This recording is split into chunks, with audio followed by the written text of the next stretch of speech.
The story of Snowshay. I'm writing myself into the script a bit. Everybody loves to focus on, I don't mess with Whitlock. I avoid Whitlock. Whitlock's the bad guy. There go the bad guy, Jason Whitlock. Oh, he's terrible. He believes in the patriarchy. He believes in the Bible. He believes in male leadership. He tries to avoid and avoid sin, confess his sins. He calls out the alphabet mafia, that army. And, oh, he's the bad guy, and we got to stay away from him. And oh, he had E. Michael Jones on his show. He's anti-Semitic.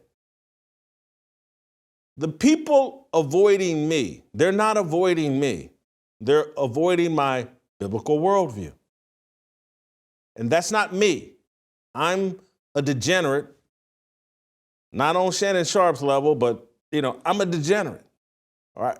But I've submitted. And I'm serving, and I've been made anew.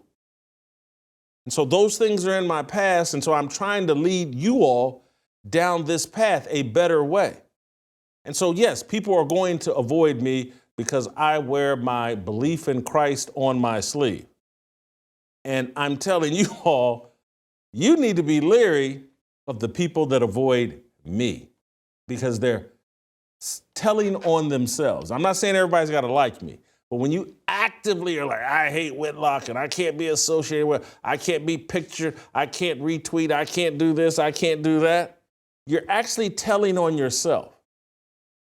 And no one has been told on themselves better than Shannon Sharpe. And he's been doing it for years in plain sight. Your idolatry, your racial idolatry, your just idolatry of just idols and icons, and your idolatry of money. Oh, Shannon Sharpe's rich, and he's making all this money on YouTube. I must follow him, and I must defend him because he's important to the culture. Dude's a fraud, and it's now being exposed. And those of you that have run up behind him and defended him at every turn, you look foolish. The story of Snowshay, the new O.J. Simpson, this all could have been avoided. Shannon Sharpe yesterday cut and pasted a statement that someone wrote for him explaining why he's walking away from or stepping away from ESPN. And people, he's stepping away before they fire him, or he said this is a smart move. Let me read the statement that he cut and pasted. Someone texted it to him, one of it, and he rushed to Twitter to put it out. My statement is found here. It's unbelievable. My statement, and this is the truth. The relationship in question was 100% consensual. He's talking about the young girl, Gabby, or Carly, I think, on OnlyFans, that has accused him of sexual assault, accused him of choking her. At this juncture, I'm electing to step aside temporarily from my ESPN duties.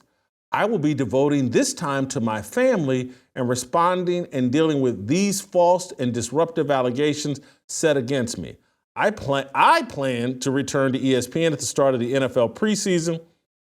I sincerely appreciate the overwhelming and ongoing support I have received from my family, fans, friends, and colleagues. Shannon Sharpe. That's the statement. Here's my read on the statement. And I could be wrong, but I tend to think I'm right here. Shannon Sharpe and ESPN are in a negotiation about his exit.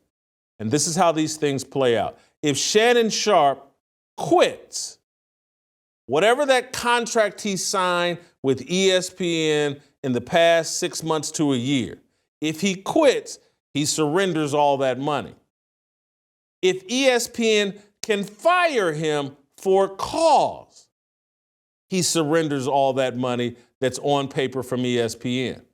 And so Shannon Sharpe, trust me, the New York Post published a story today about this Michelle Bundy, one of Shannon Sharpe's ex-girlfriends, who has been saying for years that he attacked her, strangled her, threatened her, the horrifying, all this other stuff.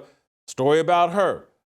Front Office Sports yesterday reported the story that I have been telling you about, that when Shannon Sharpe was at FS1, Freak Sports 1, and during the time that I was there, Front Office Sports has reported the story about the young, I believe the woman was 24, 25-ish, white girl, that my understanding, she was involved in a consensual relationship with Shannon Sharpe. This is my understanding. I was there at the time, heard this story in real time. It was the talk all throughout FS1.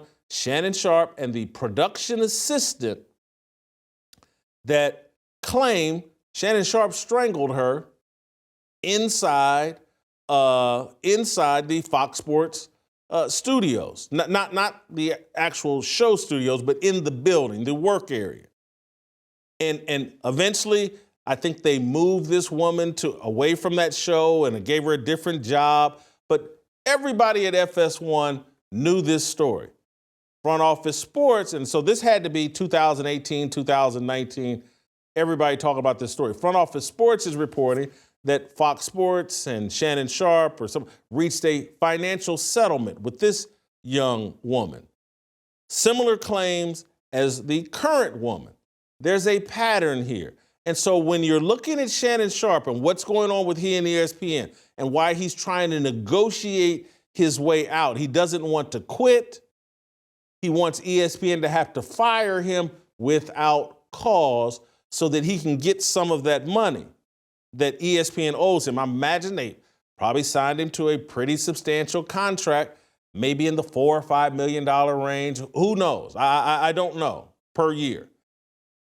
And who knows? Maybe it's more than that, because he had great impact on First Take's television ratings, but he was only on there like twice a week.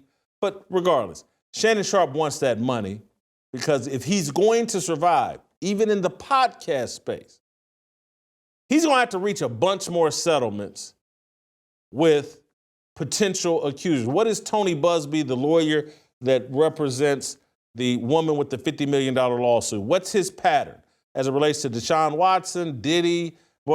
He kicks up enough dust and enough controversy that other accusers come out of the woodwork, and they all want settlements. They all want to join the lawsuit. And so Shannon Sharpe needs as much money, cash, as he can get, because he's got some settlements that he needs to put in place so that he can eventually quiet down all the conversation about him and make sure all of his accusers are financially satisfied, so he can then go back to pretending like, oh, it's all a lie and rumor. I'm being extorted here. I did nothing wrong. He and ESPN are trying to negotiate their way out. ESPN likely wants to fire him with cause and say, we don't owe you an additional dime. Shannon Sharpe wants them to fire him without cause so he can get, let's say they're on the hook, they got a 4-year contract, $20 million, that he can get 10, 12 million of that money in a settlement. And then he can take that money and dole it out to his accusers, quiet everything down, so that he can then Club Shay Shay and the corporations and advertisers that support Club Shay Shay can all put the blinders back on and say, all these accusations about Shannon, he just had a run of bad luck. These are just women out to exploit Shannon Sharpe. He's done nothing. Shannon Sharpe is an angel. Everybody can put their blinders back on and they can get back to business as usual. In my view, this is a negotiated exit. This is a tactic by Shannon Sharpe's handlers to delay and to put ESPN, hey, don't fire him, don't fire him, don't fire him with cause. They're just going back and forth. This is a delay tactic as they negotiate Shannon's